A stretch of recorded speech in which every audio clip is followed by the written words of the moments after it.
Good evening, I'm Phillip, the election candidate for Lewisham, Deptford. We're going to do a vlog over the next couple of months, talking to people on the sofa next to me, as well as going around Lewisham and Deptford and all the local town centres, speaking to people. We start today, which is Time to Talk Day. Time to Talk Day, yes. Time to Talk Day, I thought you said. I was getting tongue twisted. So basically we're going to speak to Paul Atkinson here, who's a mental health worker and lives in Lewisham as well. Just get an idea about mental health and the kind of issues that affect young people in the constituency. So basically just going to ask him a few questions, just have a bit of a chat over things. So basically, Paul, we launched the campaign last week, and in the article I expressed how my friend went to university, was in a car crash, and the mental health issues that followed on from the car crash were so overwhelming that she had to leave university, despite the fact that we as her friends were rallied around her. Yeah. Do people see a difference between mental health and stress?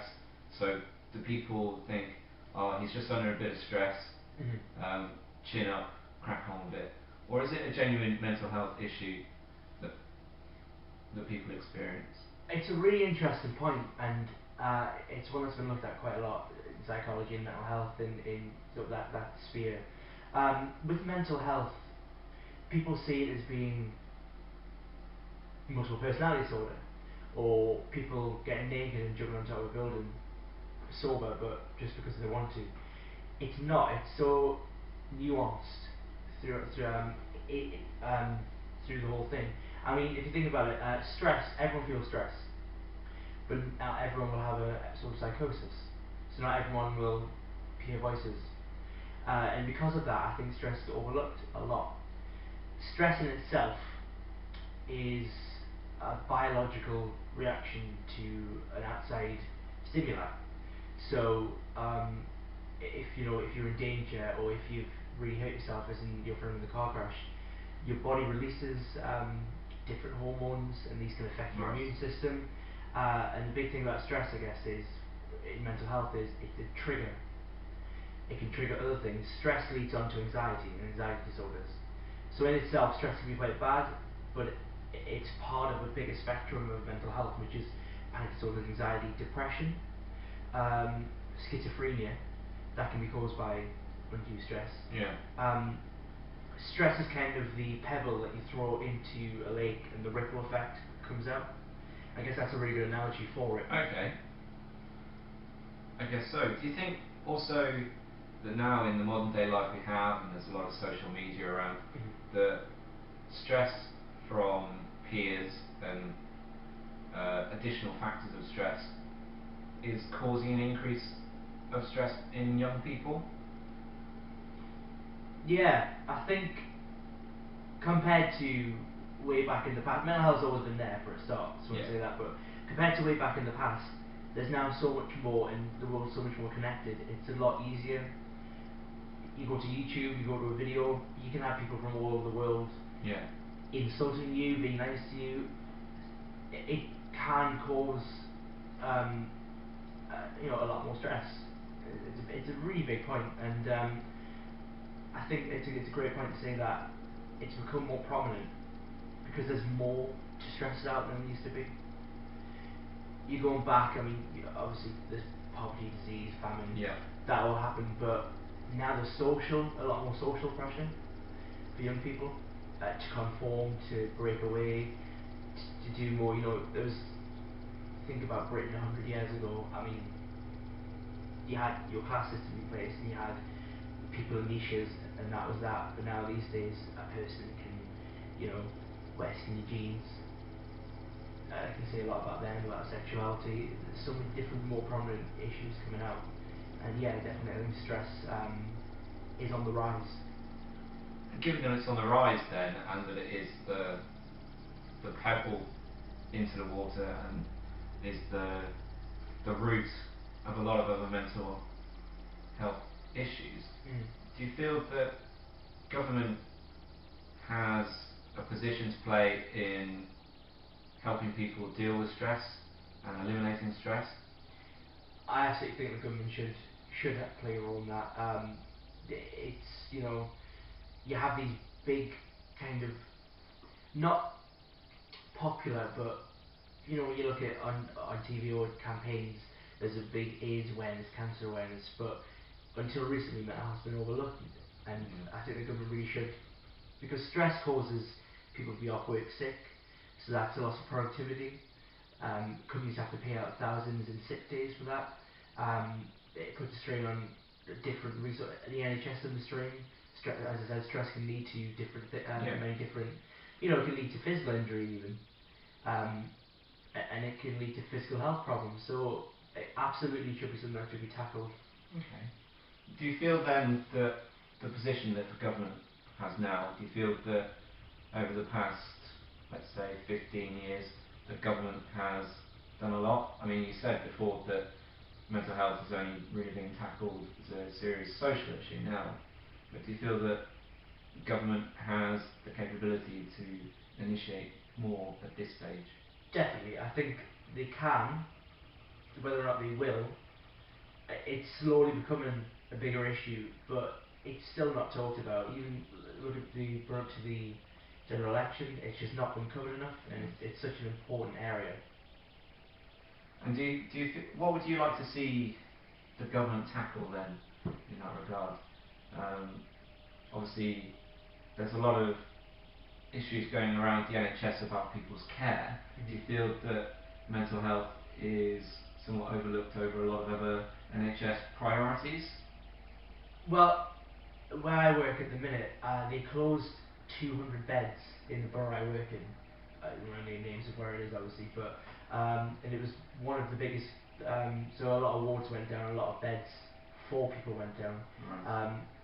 Really big issue, and one of the biggest sets of closures really to happen in around, well, England at least, but possibly the UK.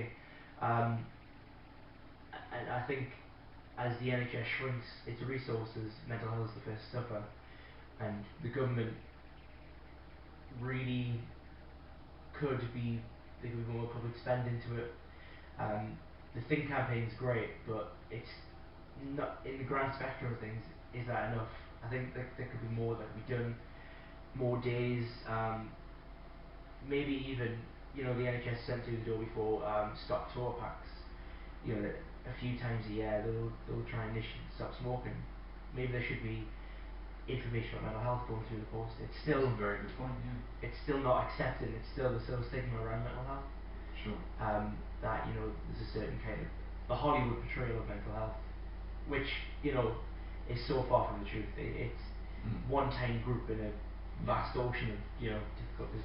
That kind of follows on to my next question, which is, government has a role to play, but society in itself is obviously a big factor in helping one another go about their daily lives.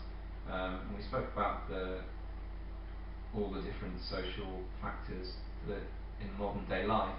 Do you feel that society is able to input more? Obviously, the Time to Talk Day is initiated by charity and societies being involved in that charity experience. Yeah. Do you feel that there's more that they could do with government, pressure government, or even just how they interact with people in their community?